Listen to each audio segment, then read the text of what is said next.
کسی کو شک پڑ جاتا ہے حضرت امیر معاویہ پر، او خدا کے بندے، حضرت امیر معاویہ رضی اللہ تعالیٰ عنہ تو وہ شخصیت ہے، نبی پاک صلی اللہ علیہ وسلم نے امام حسن کو اپنے ساتھ منبر پہ بٹھا کے فرمایا یہ میرا پتر چودھری ہے، یہ سردار ہے، یہ سید ہے۔ حضور کس طرح؟ فرمایا جب مسلمانوں کی دو جماعتیں لڑیں گی تو یہ صلح کرائے گا۔ تو وہ حضرت امیر معاویہ کی جماعت جس کے ساتھ حضرت امام حسن صلح کرے، تجھے کیوں نہیں قبول؟ بلا وجہ الجھتے ہو، بلا کہتے جی وہ یزید کے ابا جی تھے، تو نوح علیہ السلام کا بیٹا بھی تو کافر تھا نا، تو کافر کا باپ ہونے کا معنی یہ ہے کہ آپ الزام لگا دیں گے؟ عجیب آپ بات کرتے ہیں۔ قیامت میں کوئی کسی کا بوجھ، قرآن نے فیصلہ کر دیا، کوئی کسی کا بوجھ، یزید اپنے معاملات کی جواب دے گا، اس کے گھر والے اس کی باتوں کا جواب، اور جو یہ کہتے ہیں نا کہ ان کے والد معاذ اللہ ٹھیک نہیں تھے، وہ یہ بھی لکھتے ہیں کہ یزید کا پتر بڑا ٹھیک تھا۔ یزید کے بیٹا ہے جس کا نام معاویہ بن یزید ہے، یزید کے بعد لوگوں نے تخت پہ بٹھایا، 40 دن اس نے حکومت کی، اور لوگوں سے کہنے لگا کہ نہ میں اس کرسی کے قابل ہوں، نہ میرا باپ قابل تھا۔ یزید کا پتر فرمایا نہ میں اس قابل ہوں، نہ میرا ابا قابل تھا، میں اس کرسی پہ کیسے بیٹھوں جس کے پایوں میں محبوب کی اولاد کا خون ہو؟ تلاش کر لو کوئی اپنا امیر، 40 دن کے اندر بندہ تلاش کر لو، میں اس قابل نہیں۔ تم یہ تو لکھتے ہو اس کے بیٹے کے بارے میں، یہ کیوں نہیں مانتے کہ حضرت امیر معاویہ کے ساتھ امام حسن نے صلح کی؟ آپ بات کو سمجھیں۔ اور کچھ اتنے بیوقوف ہیں، اتنے نادان ہیں، ان کو کوئی اور بات نہیں ملتی تو کہتے ہیں امام حسین کو آنا نہیں چاہیے تھا، حکومت بن گئی تھی، یزید بیٹھ گیا تھا، معاذ اللہ۔ پتہ ہے حضرت عبداللہ بن زبیر کیا فرماتے تھے؟ فرماتے تھے ہم تو یزید کے خلاف اس وقت نکلے کہ ہمیں یقین ہو، یہ اس بندے کی بات بتا رہا ہوں جسے گٹی میرے نبی پاک نے لعاب دہن سے عطا فرمائی، لعاب دہن سے گٹی دی رسول کریم۔ حضرت ابوبکر صدیق کے سے حضرت زبیر بن عوام جو حضور کی پھپھی کے بیٹے ہیں، ان کے بیٹے حضرت عبداللہ بن زبیر کہتے ہیں ہم تو یزید کے خلاف اس وقت نکلے کہ ہمیں ڈر تھا اگر اب بھی نہ نکلے تو آسمان سے پتھر برسیں گے، کہیں ہمیں سزا نہ ملی، اتنا بڑا مجرم، اور تم کہتے ہو امام حسین کو نکلنا نہیں چاہیے۔ تو خرابی ہوتی ہے میرے عزیز، خرابی ہوتی۔ آپ کو پتہ ہے میں ان مسائل پر کم بات کرتا ہوں لیکن ضروری بڑا سمجھتا ہوں، میں سمجھتا ہوں یہ ضروری چیزیں۔ مہربانی فرمائیں کسی جگہ بھی کسی ایک کے بارے میں بھی اپنے عقیدے میں کبھی کوئی کمزوری پیدا، کبھی نہ کوئی کمزوری پیدا، اتنی سی بھی بات کسی کی سننا، کسی کی کرنا، جس کا ہمارا منصب ہی نہیں، اور کچھ اور بیوقوف ہیں۔ میں یونیورسٹی میں تھا چند دن پہلے، تو لیکچر کے بعد ایک دوست مجھے کہنے لگے کہ مولوی ایک دوسرے کے پیچھے نماز نہیں پڑھتے۔ میں نے اس کو کچھ پیار کی دلیلیں بھی دی، محبت کی، اس کو کہتے ہیں الزامی جواب ہمارے اصول تفسیر میں۔ میں نے اسے کہا کہ ایک ڈاکٹر سے دوائی لے لیں، دوسرے کے پاس جائیں تو کہتے ہیں اسے تو پتہ ہی کوئی نہیں، تم غلط آدمی کے پاس چلے گئے۔ تو اس سے آپ کو ٹینشن نہیں ہوتی؟ یہ روز سیاستدان دھما چوکڑی مچا رہے ہوتے ہیں کہ فلانا چور ہے، فلانا چور ہے، تو اس سے نہیں ٹینشن، مولویوں کی ٹینشن ہے تمہیں۔ کہنے لگا جی نہیں، کیوں نہیں نماز پڑھتے؟ میں نے اسے کہا یار، اور وہ مجھے کہنے لگا جی آپ بڑی مثبت بات کرتے ہیں تو اس لیے میں نے آپ سے سوال کیا ہے۔ میں نے کہا یار بڑی سادی سی بات ہے، اگر تیری سمجھ میں آ گئی تو ٹھیک ہے، نہ بھی آئی تو منوانا تو میرے ذمہ ہے بھی نہیں، بتانا میرے ذمہ ہے۔ تو یہ بتا، میں نے کہا تیرے ابا جی کو، تیری اماں کو بندہ کافر کہہ گزرے، کوئی مولوی بہت بڑا شیخ الحدیث ہو، اصول تفسیر پہ، فقہ پہ، حدیث پہ دسترس رکھتا ہو، اور مستحضر علم ہو اس بندے کا، تیرے ابے اور اماں کو کافر کہے تو نماز پڑھتا ہے؟ کہنے لگا نہیں۔ تو میں نے کہا جو میرے نبی پاک کے ماں باپ کو مشرک مانے، اور میں نے کہا اگر تم نے دلیل چاہیے ہوگی تو بندے میں تمہیں دوں گا اور بائی نیم دوں گا، اور میں ان کی تحریریں تمہیں دوں گا جو مر گئے یہ لکھتے ہوئے کہ چونکہ وہ پہلے چلے گئے تھے، انہوں نے کلمہ نہیں پڑھا، لہذا معاذ اللہ صبح معاذ اللہ دوزخ میں جائیں گے۔ تیرا حوصلہ پڑھتا ہے تو پڑھ نماز، میرا تو نہیں پڑھتا، میں کیسے پڑھوں؟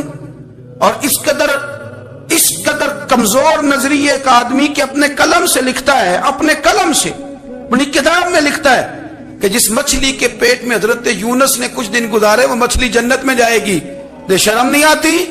جس مچھلی کے پیٹ میں یونس چند دن رہے وہ جنت میں جائے گی، اور جس ماں کے پیٹ میں مدینے والے رسول 9 مہینے رہے، حیا نہیں آتی تجھے بات کرتے؟ پھر بھی سمجھ نہ آئے تو ہم سے آ کے عقیدہ سن، ہو درود تجھ پہ بھی آمنا، ہو درود تجھ پہ بھی، تیرے لال پر بھی سلام ہو، تیری گود کتنی عظیم ہے، تیری گود کتنی. یار آپ مجھے دلیل دینا. میں ہماری ساڑی تے باٹی کونی تے سانجی کدے نال ہونی ہے؟ ہمارا کسی سے ذاتی رٹا ہی کوئی نہیں. آپ بات کو سمجھیں. لیکن تجھے کوئی اور چیز لکھنے کو ملی کوئی نہیں. تو نے قلم اٹھایا اور تو تکلیف دیتا ہے نبی پاک کو. تو وصیہ والدین کو معاذ اللہ یہ لفظ کہہ کے گزر جاتا ہے. اور ان کے نام دیکھو. آمنہ نام کیا ہے؟ آمنہ. آمنہ نام کافروں جیسا ہے. اور والد کا نام کیا ہے؟ سبحان اللہ. عبداللہ کا معنی ایک کافروں جیسا نام ہے. مت ماری ہے. اور کتابیں لکھی جا رہی ہیں اور سیرت لکھی جا رہی ہے اور دلیلیں دی جا رہی ہیں. لوگوں کو خیال ہی نہیں آتا. عجیب فلسفہ ہے. 4 اقوال ہمارے بزرگوں نے لکھے ہیں نبی پاک کے والدین کے بارے. سب سے پہلے امام سیوطی فرماتے ہیں رسول کریم علیہ السلام نے فرمایا کہ پوری دنیا میں جب کفر رہتا ہے تب بھی 10 لوگ اللہ کی توحید پر ہمیشہ قائم رہتے ہیں. یہ نہیں ہو سکتا کہ ساری دنیا کفر سے بھر جائے. فرماتے ہیں میرے محبوب کے والدین بھی ان 10 لوگوں میں شامل ہیں. حضور کے والدین بھی ان. اور دوسرا قول آپ فرماتے ہیں نبی پاک کے والدین زمانہ فطرت پہ تھے. زمانہ فطرت وہ زمانہ ہوتا ہے جس کے اندر نبی نہیں ہوتا. تو لوگ جس دین کو بہتر سمجھتے ہیں اللہ کی توحید کے ساتھ اس پر عمل کرتے ہیں تو ان پر کوئی مواخذہ. اور تیسری بات یہ کہ نبی پاک کے والدین حضرت ابراہیم کی ملت پر تھے. حضرت ابراہیم کے دین پر تھے. اور حضرت ابراہیم کا وہ دین ہے جس کو قرآن کہتا ہے کہ وہی دین ابراہیمی دین محمدی ہے صلی اللہ علیہ وسلم. وہی دین محمدی ہے. اور چوتھی بات اس کو علامہ ذہبی نے لکھا, علامہ خفاجی نے لکھا, قاضی اجاز نے لکھا, محدثین نے لکھا. حدیث کی راوی سیدہ عائشہ صدیقہ رضی اللہ تعالیٰ عنہ کہتی رات کو میں اٹھی تو میں نے نبی پاک صلی اللہ علیہ وسلم کو روتے ہوئے دیکھا. یا رسول اللہ کیا ہوا؟ فرمایا میں نے رب کریم کی بارگاہ میں عرض کی تھی یا اللہ میرے ماں باپ کو زندہ کر دے تاکہ وہ میرا کلمہ پڑھ لیں. ہیں تو وہ پہلے بھی دین فطرت پر انہیں کنتم خیر امت ان کا اعزاز بھی نصیب ہو جائے. تو ہمارے ہاں زیادہ تر لوگ بات اس لیے سیکھتے ہیں کہ میں کوئی کہیں سے مسئلہ سیکھوں گا پھر جا کے اپنی مسجد کے امام کو تنگ کروں گا, تو وہاں تو میں یہ سن کے آیا ہوں تو یہاں یہ کام کیوں نہیں ہوتا. میں کوئی بات سیکھوں گا تو پھر میں اس سے بحث کا دروازہ کھولوں گا. علم کا مطلب ہی اپنے آپ کو سنوارنا ہے. معلومات حاصل کرنے کا مطلب یہ کہ آپ کے عمل میں پختگی آئے, آپ کے کردار میں پختگی آئے. آپ نے جو سیکھا ہے آپ اس کے مطابق اپنے آپ کو ڈھالیں. مسلم شریف میں موجود ہے نبی پاک صلی اللہ علیہ وسلم نے دعا مانگی ہے اے اللہ میں اس علم سے تیری پناہ مانگتا ہوں جو علم تو ہو پر نفع والا نہ ہو. جس بندے کے علم نے اسے نفع نہیں دیا, وہ کچھ سیکھ نہیں سکا اس سے, تو اس کا علم کسی کو کیا نفع دے گا جب خود سے اس نے. اور صوفیہ کرام تو فرماتے ہیں کہ جو لوگ بڑی معلومات حاصل کر لیں, بڑی باتیں سیکھ لیں, پنچایت میں کسی کو بولنے نہ دیں, گھر میں کسی کو بولنے نہ دیں. بہت سارے لوگ تو علماء کو بھی مشورہ دیتے ہیں, بڑی باتیں کرے لیکن عمل کے لحاظ سے بندہ زیرو ہو تو اہل دل فرماتے ہیں اس کی صحبت سے بچو. اسے بڑا پتہ ہے, بڑی باتیں آتی ہیں, بڑی باتیں آتی ہیں, بڑی باتیں کرتا ہے, لیکن گفتگو کی حد تک تو بہت بڑا ہے, عمل کے معاملے میں صفر ہے. بہت سارے لوگ مسجد کے حجرے میں میٹنگ ہو رہی ہوتی ہے اور وہ لمبی لمبی دلیلیں اور مشورے دے رہے ہوتے ہیں, نماز کا ٹائم آ جائے تو اٹھ کے چلے جاتے ہیں, کہتے ہیں میں اپنے محلے دی مسیتیں پڑھنی ہیں. کئیوں کو کام یاد آ جاتا ہے. فرمایا کہ شخص کے پاس معلومات بڑی ہوں لیکن عمل کے معاملے میں بندہ زیرو ہو تو اسے بچنا کیوں؟ اس لیے کہ اگر پڑھا لکھا آدمی بے عمل ہونا تو وہ اپنی بے عملی پر بھی دلیلیں پیش کرتا ہے. وہ کہتا ہے میں یہ کام نہیں کرتا تو یہ میرے پاس دلیل ہے. وہ تو بے عملی کو بھی مزین کر دے گا معاذ اللہ. تو دینی تعلیم ایک تو حاصل اس لیے کریں کہ ہم نے اپنے آپ کو سنوارنا ہے, اور دوسرا علم کا شوق طبیعت میں ہو. دیکھیں نا اللہ کے حبیب صلی اللہ علیہ وسلم نے فرمایا ہے کہ جو علم کے رستے پہ چل پڑا وہ جنت کے رستے پہ چل پڑا ہے. جمعوں میں محفلوں میں کانوں کے ذائقے کے لیے نہ آئیں, اس لیے آئیں کہ میرے علم میں میرے عمل میں یہ کوئی اضافے کی بات بنے گی, میں کوئی نصیحت حاصل کروں گا تو میرے دل کا زنگ اترے گا, ہمارے ہاں یہاں لوگ مزے کے لیے آتے ہیں اور آج کل لوگ فوٹو کے لیے آتے ہیں. ان دو کاموں سے نکل کر خالص اصلاح کی نیت سے علم کا شوق ہمارے ہاں تیزی سے ایک حرکت کی گئی. علماء کا وقار خراب کیا گیا اور لوگوں کو دینی علوم سے دور کیا گیا. اور اس میں بعض بیچارے واعظین اور خطباء نے بھی کردار ادا کیا جب جعلی پیر کی تعریفیں کھول کے کی اور اسے پتہ نہیں کہاں تک. یہ اسٹیج ہوتے ہیں نا، ان میں کوئی بندہ اچھا لگے بھی تو اس کے لیے دعا کرنی چاہیے، تعریفیں نہیں کرنی چاہیے. تعریفیں اس کا کوئی فائدہ نہیں ہے. اس بندے کو تو دعا کا فائدہ ہے. اگر آپ کو اچھا لگ رہا ہے تو اسے دعا دیں، اس سے زیادہ کچھ نہیں کریں. اور ہمارے ہاں جناب وہ نقیب محفل بیچارے کی شامت آ جاتی ہے اگر تعریفیں تھوڑی کریں تو کہتے ہیں انہوں تو نام ہی نہیں لینا ہوں. وہ بھائی اس کے نام لینے سے آپ کا قد اونچا ہوتا ہے. تو علم اور عالم ان دونوں چیزوں سے قوم کو دور کیا گیا. دینی تعلیمات کا فقدان ہے. جو میٹرک تک لوگ 60-70 کتابیں پڑھ جاتے ہیں انہیں بھی قرآن پاک ٹھیک سے نہیں پڑھنا آتا. دور کیا گیا. آپ مجھے بتائیے، چلیں ایک مسجد ہی آپ دیکھ لیں، اس مسجد کے اندر اگر ایک طرف ایک عالم دین مشکات شریف کھول کے بیٹھے ہوں، حدیث پاک کا درس ہو رہا ہے، یا بہار شریعت کھول کے بیٹھے ہیں، فقہی مسائل بیان کی، اور اسی مسجد میں ایک بابا جی جبہ پہن کے تگڑا سا بڑی سی پگڑی باندھ کے اور 500 دانے والی تسبیح لے کے بیٹھے ہیں. اب ایک بندہ اندر آتا ہے تو وہ کدھر جائے گا؟ عالم کی طرف کہ بابا جی کی طرف؟ وہ کیوں جا رہا ہے بھلا بابا جی کی طرف؟ وہ اس لیے کہ ہم نے اسے یہ بتایا ہی نہیں کہ جس طرح سبحان اللہ سبحان اللہ سبحان اللہ پڑھنا عبادت ہے نا، اسی طرح دارابا پڑھنا بھی عبادت ہے. اسے ہم نے بتایا نہیں کہ جب تک علم کے رستے میں رہنا بھی عبادت ہے. جب تک اسے یہ سمجھ نہیں نہ آئے گی کہ جس طرح وظائف کی کتاب پڑھنا عبادت ہے، اسی طرح مشکات شریف پڑھنا بھی عبادت ہے، حدیث بخاری کا درس لینا بھی عبادت ہے، مسلم شریف کی احادیث پر اپنے اساتذہ سے بیٹھ کر دروس پانا بھی عبادت. جب تک یہ پورا مزاج دیکھیں نا، نبی پاک صلی اللہ علیہ وسلم نے فرمایا رات کی ایک گھڑی بھر دین سیکھ لینا ساری رات نفل پڑھنے سے بہتر ہے. اب ہمیں سمجھنا چاہیے کہ کتاب پڑھ کے بھی بندہ رب رسول تک پہنچ سکتا ہے. کتاب و سنت رستہ آسان کرتے ہیں، لیکن ہمارے ہاں کیا مزاج دیا گیا ہے؟ بابا جی کے پاس چلو، ضرور جائیں بابا جی اگر نیک ہیں تو منع کوئی نہیں کر رہا، لیکن جو سوچ ہمیں حضور نے دی ہے ہم نے اسی سوچ کے مطابق اپنے معاملات کو ترتیب دینا ہے نا. اب ایک بات میں نے آپ سے پوچھی اور آپ نے کہا قوم ساری بابا جی کی طرف جائے گی. حدیث پاک کس طرح ہے؟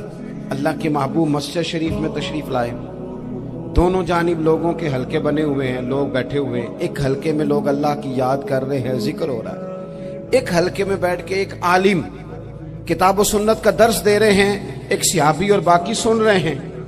خاص توجہ کریں نوجوان میری بات پر. رسول کریم صلی اللہ علیہ وسلم دونوں کے بیچ کھڑے ہو گئے اور کریم نے فرمایا دونوں محفلیں خیر کی ہیں، دونوں ہی حلقے خیر کے ہیں. اور پھر حضور فرمانے لگے مجھے چونکہ رب نے استاد بنا کے بھیجا ہے، میں چونکہ معلم بن کے آیا ہوں، یتلو علیکم آیاتنا ویزکیکم، میں چونکہ کتاب و سنت کی تعلیم کے لیے آیا ہوں. یہ لفظ کہتے کہتے حضور اس جماعت میں بیٹھ گئے جو دین پڑھ اور پڑھا رہی تھی. حضور وہاں بیٹھے جہاں بات دین کی ہو رہی، جہاں لوگوں کو اللہ رسول کی بات بتائی جا رہی.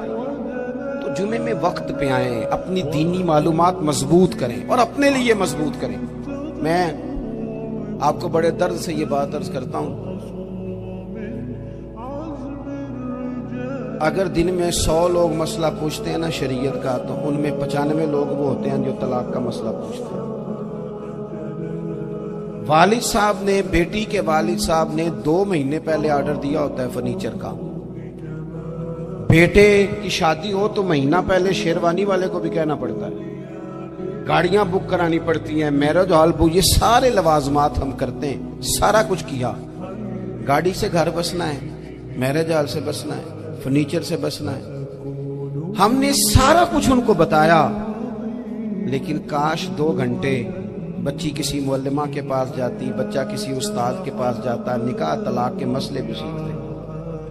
میں دعوے سے کہتا ہوں اگر ہمیں پتہ چل جائے کہ 3 طلاقیں اکٹھی نہیں دینی چاہیے، کیونکہ دے دیں تو ہو جاتی ہیں، اگر ہمیں سمجھ آ جائے کہ نہیں دینی چاہیے، یہ مسئلہ بیان ہو، اور یہ والے مسئلے ہم محفلوں میں بھی نہیں بیان کر سکتے، اس لیے کہ لوگ کہیں گے مسئلہ تو وہ بیان کریں گے، اس پہ نعرے لگیں گے، آپ قوم کو یہ کیا بتا رہے ہیں، یہ تو چھوٹا عالم بتاتا ہے معاذ اللہ اس طرح کی باتیں، تو بڑی بڑی کوئی نقطے کی بات بتائیں۔ اور اس طرح ہمارے ہاں وہ 1 گھنٹہ پہلے نہیں کہتے تگڑے ہو جو میں جملہ دینے لگا، پتہ نہیں جملہ آ رہا ہے کہ ایٹم بم آ رہا ہے، تیار ہو جاؤ، جو میرا جملہ ضائع نہ کرنا، ادھر بھاگ کے چلا گیا ادھر بھاگ کے آ جاؤ، اللہ جانے وہ جس طرح کبھی لگتا ہے نا پٹاری سے، اللہ جانے کیا نکلے گا، میں جملہ دینے لگا ہوں۔ تو میں کہتا ہوں تو آرام سے بیٹھ کے بھی جملہ دے دے، تیرے جملے سے کیا نکلے گا، اور تو جملہ نہ دے ہمیں کوئی آیت دے، تو جملہ چھوڑ ہمیں کوئی حدیث پاک سنا، یعنی ہر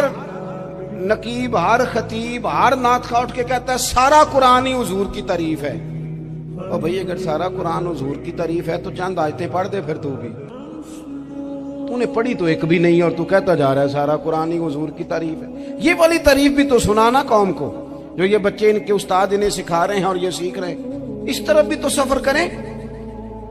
تو میرے عزیز اگر لوگوں کو مسائل کا پتہ چلے تو سینکڑوں گھر بچ جائیں تباہ ہونے سے، بڑے بڑے گھر بچ جائیں، لیکن مسائل نہیں آتے۔ میرے پاس مسئلہ پوچھنے کے لیے کچھ لوگ آ گئے تو 4-5 سال کا بچہ بھی تھا جس کے والد نے غصے میں اپنی بیوی کو 3 طلاقیں دی تھی، چھوٹا سا بچہ، کپڑے بھی پھٹے پرانے، اور حالت بتا رہی تھی کہ غریبی ہے۔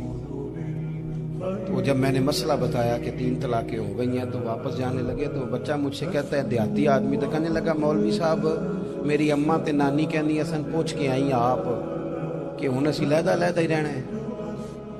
تو اس بچے کی نونہال کی وہ کیفیت دیکھی تو میں رو پڑا، میں نے کہا یار یہ بچہ بیچارہ ماں باپ کے ہوتے ہوئے یہ یتیموں جیسی زندگی گزارے گا کیونکہ باپ نے طلاق دے دی، کس طرح؟ مسائل نہیں بتائے لوگوں کو، تعلیم سے آگاہی نہیں کیا، اور اس میں بہت بڑا ظلم ہے ان لوگوں کا بھی جو جنازے پہ کھڑے ہو کے تو کہہ دیتے ہیں میری طرح کے لوگ، اچھے علماء کی بات نہیں کرتا، وہ کہہ دیتے ہیں دیکھو جی لوگوں کو جنازہ نہیں آتا، بھئی آپ نے کس دن عشاء کے بعد کلاس لگائی تھی جنازہ سکھانے کی؟ یہ تو آپ نے کہہ دیا لوگوں کو قرآن جی ٹھیک نہیں آتا، تو یہاں تو بیچاری بیبیاں جن کو صحیح پڑھنا نہیں آتا وہ مشن بنا لیتی ہیں کہ میں نے اتنے 100 کو قرآن پاک پڑھانا ہے، بیوہ ہو گئی ہوں، طلاق یافتہ ہو گئی ہوں، ساری زندگی قرآن پڑھاؤں گی۔ ہم کیوں یہ مشن نہیں بناتے، کیوں اس طرف سفر نہیں کرتے؟ ایک تو دینی معلومات میں، دینی علوم میں اپنے آپ کو لگائیں اور ذوق پیدا کریں کہ جو چیزیں مجھے نہیں آتی میں نے وہ سیکھنی ہے، جو معاملات مجھے نہیں آتے میں نے ان کی طرف سفر کرنا ہے۔ ایک تو اپنا یہ مزاج بنائیں، اور جب آپ دینی علوم سیکھتے ہیں تو پتہ ہے کون سا منظر قائم ہوتا ہے؟ منظر وہ بنتا ہے کہ حضرت ابو ہریرہ بھی دین سیکھا کرتے تھے، حضرت عبداللہ ابن عمر بھی اصحاب صفہ میں رہا کرتے تھے، حضرت انس بن مالک بھی رہا کرتے تھے، اور ایسا منظر بنتا ہے کہ حضرت سیدہ خدیجہ الکبریٰ رضی اللہ تعالیٰ عنہ فرماتی ہیں سیدہ فاطمہ حضور کی گود میں بیٹھی ہوتی تھی اور نبی پاک سے باتیں پوچھتی تھی اور حضور انہیں بتا رہے ہوتے تھے، سیدہ عائشہ حضور سے دین کی باتیں پوچھتی۔ چوتھا حصہ ہماری فقہ کے اصول حضرت فاطمہ کی، حضرت عائشہ صدیقہ کی مرویات پر مبنی ہے۔ اگر ہماری بچیاں چھوڑ دیں ڈائجسٹ پڑھنا، چھوڑ دیں ادھر ادھر کی مووی دیکھنا، اور وہ کتاب و سنت پر آ جائیں تو بہت سارے مسائل ایسے ہیں جو الجھنے سے پہلے ہی سلجھے ہوئے ہوں۔ دینی تعلیم کا مزاج اور ذوق۔ اور دوسری آیت کریمہ میں نے تلاوت کی، اللہ کریم نے قرآن مجید میں فرمایا یا ایھا الذین آمنوا قوا انفسکم واہلیکم نارا، اے ایمان والو خود بھی دوزخ کی آگ سے بچو اور اپنے گھر والوں کو بھی بچاؤ۔ او والد، وہ ماں جو بچوں کو بھوک سے بچانے کے لیے محنت کرتی ہے، ان کو مایوسی سے بہت سارے ماں باپ ایسے ہوتے ہیں جن کے پاس کپڑے لینے کے پیسے نہیں ہوتے عید پہ، کیوں؟ عزیز بھائی جس طرح ہم اپنے بچوں کو دیکھیں، بہت سارے ماں باپ کے پاس گنجائش نہیں ہوتی، لیکن اس نیت سے کہ بچوں کے دل ٹوٹ جائیں گے، عید پہ کیسے گزارا کریں گے، مشکل سے بھی کپڑے خرید کے دیتے۔ اس طرح ہم اپنے بچوں کو بھوک سے، پیاس سے، مایوسی سے بچاتے ہیں، اس طرح ہمارے رب نے ہمارے ذمے لگایا ہے کہ تم اپنے بچوں کو کوشش کرو دوزخ کی آگ سے بچانے کی۔ حضرت عمر فاروق رضی اللہ تعالیٰ عنہ نے عرض کیا تھا، یا رسول اللہ صلی اللہ تعالیٰ علیہ وسلم، اس آیہ کریمہ کا معنی کیا ہے؟ تو محبوب کریم علیہ السلام نے فرمایا، عمر، جن چیزوں کا اللہ تمہیں حکم دیتا ہے تم اپنے گھر والوں کو ان چیزوں کا حکم دو، جن چیزوں سے رب رسول تمہیں منع کرتے ہیں اپنے گھر والوں کو ان سے روکو، اپنے گھر کے اندر نفاذ دین کرنے کی کوشش کرو۔ میرے بھائی، بہت زیادہ آزمائش ہے ہمارے گھروں میں، بے چینیاں ہیں، اضطراب ہے، بچوں میں سختی ہے، بہن بھائی ایک دوسرے کے ساتھ لڑتے ہیں، مزاجوں میں تلخی آ گئی۔ کیوں بھلا؟ اس لیے کہ ماں باپ کو جو بہترین کردار اور جو حسین طریقہ گھر میں اپنانا چاہیے تھا، بچے تقریر باہر سے سنتے ہیں لیکن وہ فالو اپنے ماں باپ کو کرتے ہیں۔ اگر ماں باپ میں حوصلہ ہو، صبر ہو، اطمینان ہو، خودداری ہو، تھوڑے پر گزارا کرنے کا مزاج ہو، دیکھیں نا، آج ڈپریشن ہے، ٹینشن ہے، پینکس اٹیکس ہیں، بڑی ساری چیزیں آ گئی۔ کیوں بھلا؟ صبر نہیں، تحمل نہیں، بردباری نہیں۔ آزمائے، ایک دن ایک بچہ میرے پاس آ گیا مدرسے کا اور آ کے وہ رونے لگا۔ میرے گھر والے کہنے لگے کھانا چھوڑ دیں، پہلے اس کی بات سن لے۔ میں نے کہا پتر کیا ہوا؟ کسی نے مارا ہے کسی استاد نے؟ کہنے لگے نہیں حضرت، گھر فون کیا تھا تو میری اماں اور ابا کی لڑائی ہو رہی ہے۔ بچہ کانپ رہا ہے، ٹانگیں کانپ رہی ہیں۔ میں نے کہا کیا ہو کیا گیا تمہیں پتر؟ لڑائی ہو رہی ہے تو گھروں میں ہو ہی جاتی ہے۔ کہنے لگے نہیں، آپ کو پتہ نہیں، وہ بڑا سخت لڑتے ہیں۔ میرے والد جب میری والدہ کو مارنے کے لیے آگے بڑھتے ہیں تو ہم سارے چار پنجوں کے نیچے چھپ جاتے ہیں، ہمیں خوف آتا ہے، وہ منظر خطرناک ہوتا ہے۔ یہ کون تکلیف دے رہا ہے اپنے بچوں کو؟ یہاں بیٹھے ہمارے ہاں میلوں دور رہتے تھے اس کے گھر والے، تو وہ تکلیف میں تھا، تو گھر میں کیا کیفیت ہوگی؟ اگر حوصلہ ہو، صبر ہو، قناعت ہو، اللہ کے دیے ہوئے تھوڑے رزق پر ہمیں راضی رہنا آتا ہو، ہمارے گھروں میں سکون آئے، اطمینان آئے، ہم جو زندگی بڑی خوشی خوشی گزار سکتے ہیں، ہمارے مزاجوں کا لالچ، ہماری طبیعتوں کی بے راہ روی، ہماری جھوٹی انا کا بت، ان ساری چیزوں کو ختم کر دیتا ہے۔ اپنی زندگی کے اندر اگر ہم وہ کردار اپنے بچوں کو دیں، جس کردار میں موبائل بھی ہو، جس میں گاڑی بھی ہو، جس میں پیسے بھی لا کے ابا دراز میں رکھتا ہو، لیکن والد کا گھر میں مصلی بھی موجود ہو، اس کی کوئی تسبیح بھی ہو، وہ یہ بھی کہتا ہو کہ خدا نے اپنے فضل سے آج 5000 دیا ہے تو اس میں 1000 غریبوں کا بھی ہے، اس میں تھوڑا سا میں نے اللہ کی رضا کے لیے بھی رکھا ہے۔ اگر کوئی مشکل آ جائے تو وہ باپ اور ماں کو صبر کرتا ہوا دیکھتے ہو، اگر ایک باپ بات کرے تو دوسرا برداشت کرتا ہو۔ خدا را اپنی اولادوں کو اس اذیت کا شکار نہ کرو۔ اپنے گھروں کے اندر وہ خودداری، وہ پیار، وہ وقار، وہ محبت، وہ انداز۔ آپ تھکے ہوئے ہیں، کوئی شک نہیں، آپ بہت سارے مسائل کا باہر شکار ہوں گے، کوئی شک نہیں، لیکن آپ باہر سے تھک کے آئے ہیں، اور اگر آپ باہر اپنی فیکٹری کے مالک ہیں اور دفتر کے بڑے ہیں تو گھر میں بھی تو آپ بڑے ہیں نا، آپ کی ماں بھی تو انتظار کر رہی ہے، اس نے بھی تو دکھڑا سنانا ہے نا آپ کو۔ آپ یہ دیکھیے کہ آپ کے بچے بھی تو انتظار کر رہے ہیں، وہ چاہتے ہیں کہ ابا آ کے بیٹھے تو ہم ان کے سینے پہ چڑھ کے تھوڑا کھیلیں۔ آپ کی اہلیہ منتظر ہیں، کچھ باتیں بیوی کسی اور سے نہیں کہہ سکتی، صرف اپنے شوہر سے کہتی ہے، لیکن وہ تو آتے ہی جلال میں آ گئے صاحب، وہ کہنے لگے تو بڑی نالائق ہے، میں تھکا ماندہ آیا ہوں اور تو نے مجھے کہانی سنا دی ہے۔ وہ اس خاتون سے شدت کے ساتھ پیش آنے لگے۔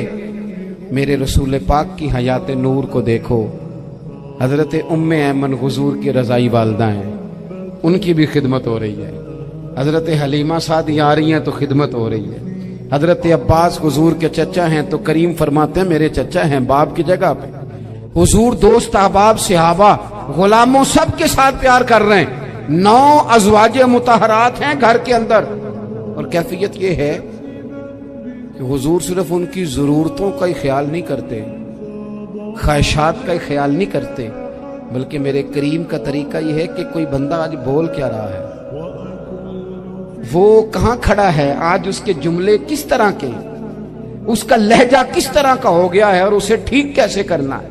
محبوب اس کا خیال فرماتے، توجہ کرتے. میں کہتا ہوں کہ ہم سب کو شوق آیا ہے آرام کرنے کا. میں صبح 11 بجے سے پہلے اپنے گھر سے نکل آیا تھا اور یہ وقت آ گیا ہے اور رات کو خدا جانے کس وقت گھر پہنچنا ہے. کئی دفعہ کیفیت یہ ہوتی ہے کہ گاڑی سے اترتے ہیں تو پھر دل کرتا ہے کہ کوئی اٹھا کے چلائے نہ کبھی. اس کے باوجود بہت سارے لوگ ناراض رہتے ہیں کہ ہم سے مل کے نہیں گئے، فوٹو نہیں کھنچوا کے گئے، فلانی جگہ چائے نہیں پی کے گئے. یہ تسلسل ہے. لیکن میں جتنا مرضی تھکا ماندہ گھر جاؤں گا نا، کبھی ایسا نہیں ہوا کہ میں گھر جاؤں تو بڑی ٹینشن میں جاؤں. میری گھر والی ایک دن مجھ سے کہنے لگی آپ نے کبھی نہیں کہا کہ میں تھکا ہوا ہے. بندہ تھک بھی تو جاتا ہی ہے، کبھی کہاں کرے نا. میں نے اسے کہا پتہ کیوں نہیں کہتا؟ اس لیے نہیں کہتا کہ میں نہیں چاہتا کہ میرے بچے یہ کہیں کہ ہم نے دین نہیں پڑھنا، ہمارا باپ تو بڑی مشکل میں ہے. حضرت عمر جب نعرہ لگاتے نا تو کس طرح کانپتے. سفیر آتے روم کے ملنے کے لیے تو کہتے جاؤ عمر نفل پڑھ رہے ہیں، ٹائم کوئی نہیں. ایک دن اندر میٹنگ ہو رہی تھی، حضرت عمر میٹنگ میں بیٹھے تھے. آپ کے بیٹے ملنے آئے عبداللہ ابن عمر. ابا جی اندر آ جاؤ. فرمایا دروازے پہ کھڑا ہو، میں ضروری بات کر رہا ہوں، اندر نہ آنا. جناب عبداللہ ابن عمر کہتے ہیں میں دروازے پہ کھڑا ہو گیا. تھوڑی دیر گزری تو امام حسین بھی آ گئے. ایک حدیث میں ایک روایت میں امام حسن کا لفظ بھی ہے. امام حسین آئے، آ کے عبداللہ ابن عمر سے کہنے لگے عمر فاروق اندر ہے؟ تو کہا وہ اندر تو ہے. تو کہا آپ کیوں دروازے پہ کھڑے؟ کہنے لگے ابا جی نے کہا ہے یہاں انتظار کرو، میں کوئی ضروری بات کر رہا ہوں. لیکن شہزادے میرے لیے کہا ہے، میرے لیے آپ جانا چاہے تو چلے جائے. امام حسین کہنے لگے امیر المومنین کوئی بات کر رہے ہوں گے، میں ظہر کے وقت مسجد میں مل لوں گا، ظہر کا ٹائم آئے گا نا تو میں مسجد میں مل لوں گا. یہ کہہ کے چلے گئے. حضرت عمر باہر آئے تو حضرت عبداللہ ابن عمر سے کہا کہ کوئی آیا تو نہیں؟ عرض کی حضور حسین ابن علی آئے. حسین ابن علی. تو کہا اندر کیوں نہیں بھیجا؟ کہا میں نے کہا تھا بے شک چلے جائیں، لیکن وہ کہہ رہے تھے کہ میں ظہر کے وقت مسجد میں مل لوں گا. تو سیدنا عمر فاروق فرمانے لگے عبداللہ تجھے تیری مار ہوئے، حسین کو کیوں واپس بھیجا؟ پھر عمر دنیا داروں کے سامنے ڈٹنا، کھڑا ہونا عمر پہ ختم ہے. لیکن جو اندر کی بات ہے نا، روح کی، جو عقیدت کی بات ہے، جو وفا کا رشتہ ہے، اس کو کون سمجھے؟ یہ جو روح کی مجبوریاں ہیں، یہ جو وفا کی مجبوریاں ہیں، اسے لوگ کیا سمجھیں؟ انہیں کیا پتا کہ مرشد کے بیٹے کے پیر چومنے میں حسن کیا ہوتا ہے. انہیں کیا پتا کہ جب استاد کا بیٹا گھر میں آتا ہے تو دل کرتا ہے مکان بیچ کے اسے دے دیں، اس کے باپ کی نیکیاں بڑی ہیں. جناب عمر فاروق دوڑے گئے، امام حسین کے دروازے پہ دستک دی. امام حسین باہر کہا شہزادے یار ملنے آئے تھے، بغیر ملے کیوں آ گئے؟ عرض کی کہ آپ مصروف تھے، آپ کے اپنے بیٹے بھی دروازے پہ کھڑے تھے تو میں واپس آ گیا. امام حسین کہتے ہیں عمر جذبات میں آ گئے، سر سے پگڑی گر گئی. کہنے لگے حسین میرے بیٹے کا اور حسین کا کیا مقابلہ؟ کیا اس کی ماں کا نام فاطمہ الزہرا ہے؟ کیا اس کی نانی کا نام خدیجہ الکبریٰ ہے؟ کیا اس کے نانے کا نام محمد مصطفیٰ ہے؟ اور پھر سر سے پگڑی اتری تھی، اپنے بال زور سے پکڑ لیے. کہنے لگے حسین میں نا مکے میں اونٹ چرایا کرتا تھا اور ڈنڈوں سے مار کھاتا تھا اپنے باپ سے. یہ جو آج ساری دنیا میں عمر کے نعرے لگتے ہیں یہ تیرے نانے کا صدقہ ہے. شہزادے میری وفا اور میری وفا میں جب تیرا دل کرے نا دوڑ کے آ جایا کر. عمر تو لوگ ایک دن امام حسین نے آ کے نا جناب فاروق اعظم سے کہا، خطبہ دے رہے تھے بچوں کی تبھی شروع میں، پتہ نہیں کیا بات آئی امام حسین کے دل میں. کہنے لگے عمر نیچے اترو، یہ میرے نانا کا ممبر ہے. تو حضرت سیدنا عمر سنو، کبھی میرا بھی بچہ آ جائے تو میں کہتا ہوں اس کو پکڑو یار، بچوں کو تو نہیں نا جمعوں میں مطلب ذکر کیا جائے، اترنا میرے نانے کا ممبر ہے. جناب عمر اتر کے نیچے کھڑے ہو گئے تو کہا جا کے اپنے نانے کے ممبر پہ بیٹھ. تو حضرت عمر رو پڑے، کہنے لگے شہزادے میرے نانے کا ممبر ہی کوئی نہیں ہے ہی نہیں. یہ ممبر، یہ مصلی، یہ تیرے نانے کی شان ہے.